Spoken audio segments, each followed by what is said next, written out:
Sinabi ni Vice President Sara Duterte na nagka-professional crisis siya noong nasa gabinete pa ng administrasyon.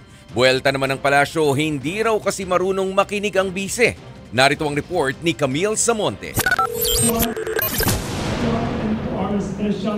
Bumanat si Vice President Sara Duterte sa pagtatrabaho ni Pangulong Bongbong Marcos. Diyos ko, akala mo ba yung presidente natin nagtatrabaho? Hindi nagtatanong yan at all.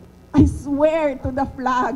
Kaya napansin nyo ba, walang direksyon yung governance at walang direksyon yung iba't ibang departamento. Bakit? He doesn't command, he doesn't ask. Akala nyo ba yung ginawa ko sa DepEd, galing yun kay Bibi? Hindi, akin yun. Lahat. Buwelta naman dyan ni Palace Press Officer Yuse Claire Castro. Hindi raw talaga malalaman ang direktiba ng Pangulo kung hindi siya marunong makinig at nagsasarili ng diskarte para sa sariling interes. Totoo naman daw ang sinabi ni VP Sara na ang mga ginawa nito sa DepEd ay hindi utos ng Pangulo, gaya ng Go Students na ang katiwalian ay nagkakahalaga ng 100 million pesos.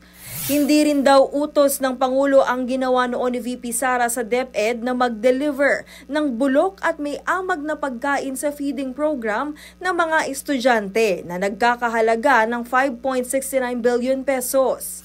Sa press con pa kanina ni VP Sara, ikinwento niya ang pagharap niya sa professional crisis noong bahagi pa siya ng gabinete ni PBBM. Dahilan kaya siya nagbitiw bilang kalihim ng DepEd. I don't deserve the attacks that were thrown at me by the administration. Kasi ako na nga lang siguro yung kaisa-isa dong nagde-deliver para sa cabinet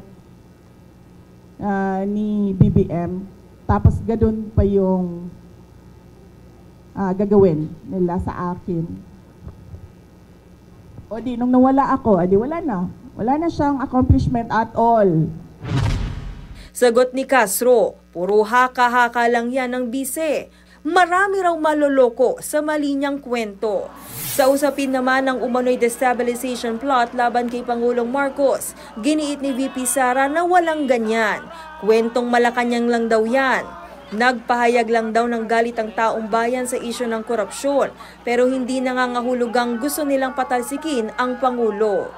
Duda ko, natatakot sila sa posibleng mangyari sa kanila.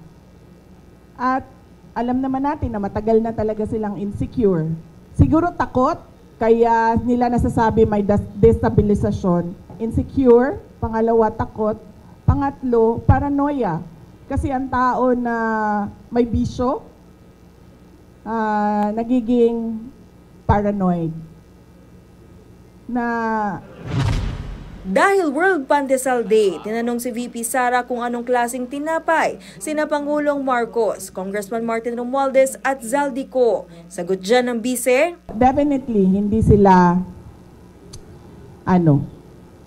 tinapay dahil hindi makain yung ugali nila at hindi makain yung korupsyon nila. Oh. So kung ako ay tinapay, ako ay isang ensaymada. Nagbabalita mula sa Frontline, Camille Samonte, News 5. Mga kapatid, ako po si Ruth Cabal. Dito tayo sa totoo, dito tayo sa True FM. Mag-follow at mag-subscribe din po kayo sa aming social media accounts at True Network PH. Diyan po yan sa aming X na dating Twitter, sa FB, sa Instagram, sa YouTube, sa TikTok at sa mga podcast. At syempre, tutok din po kayo sa Signal True TV Channel 19.